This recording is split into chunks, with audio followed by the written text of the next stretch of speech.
আরব রাষ্ট্রগুলো প্রকাশ্যে ইসরায়েলের বিরোধিতা করলেও পর্দার আড়ালে এক ভিন্ন কৌশলগত খেলা চলছে। এবার মুসলিম বিশ্বের সঙ্গে সংযুক্ত আরব আমিরাতের বিশ্বাসঘাতকতার বড় নজির প্রকাশ্যে এসেছে।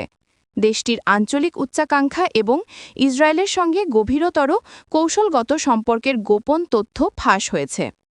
ভারত মহাসাগরের সুকোট্রা দ্বীপপুঞ্জ থেকে শুরু করে সোমালিয়া এবং ইয়েমেনের উপকূল পর্যন্ত আরব আমিরাত সামরিক ও গোয়েন্দা ঘাঁটিগুলোর এক বিশাল নেটওয়ার্ক তৈরি করেছে।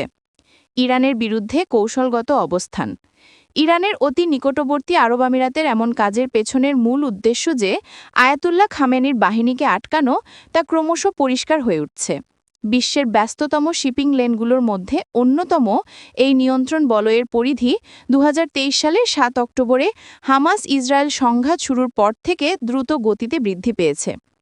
এই ঘাঁটিগুলোর নির্মাণ এবং সম্প্রসারণে আরব আমিরাতের অংশীদার হল ইসরায়েল, মার্কিন যুক্তরাষ্ট্রসহ অন্যান্য সহযোগী দেশ। এই দ্বীপগুলোতে ইসরায়েলি কর্মকর্তারা অবস্থান করছেন।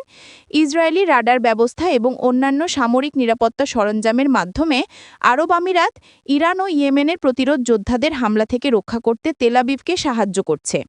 ইসরায়েলি কূটনীতিকরা গণমাধ্যমকে বলেছেন, কূটনৈতিক সম্পর্ক স্থাপনের আগেও আমিরাত এবং ইসরায়েলের মধ্যকার সম্পর্ক খুব উন্নত ছিল, যদিও তা নীরবতা এবং গোপনে মোড়া ছিল। এই নেটওয়ার্কের বিকাশ আরব আমিরাত এবং ইসরায়েলের মধ্যে গভীর হওয়া কৌশলগত নিরাপত্তা অংশীদারিত্বের সঙ্গে যুক্ত। এই অংশীদারিত্ব ২০২০ সালের আব্রাহাম চুক্তির মধ্য দিয়ে পূর্ণতা পেয়েছে।